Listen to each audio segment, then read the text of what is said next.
ఏమండి, ఉమ్, డాక్టర్ ఎలాగో నేను చచ్చిపోతానని చెప్పారు కదా. ఉమ్. నేను చచ్చిపోయేలోపు మీకు కొన్ని నిజాలు చెప్పాలండి. ఏంటి కరీనావి? మన ఇంట్లో 50,000 పోయాయి కదా, ఉమ్, అవి దొంగతనం చేసింది నేనేనండి. ఉమ్హు.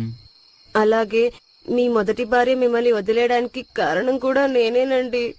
ఉమ్, మొన్న మన ఇంట్లో జరిగిన ఇన్కమ్ ట్యాక్స్ రైడ్ కూడా కారణం నేనేనండి. నేనే పోలీస్ వాళ్ళకి ఫోన్ చేసి ఇన్ఫర్మేషన్ ఇచ్చాను. ఉమ్.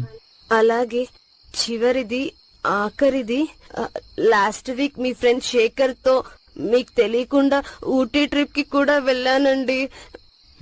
పోనీలేవే, అయిందేదో అయిపోయింది. నన్ను క్షమించండి. పోనీలేవే, ఏడవకు. నువ్వెలాగో చనిపోతున్నావు కాబట్టి నేను కూడా నీకు నిజం చెప్పాలి. నువ్వు తిన్న ఫుడ్ లో పాయిజన్ కలిపింది నేనే.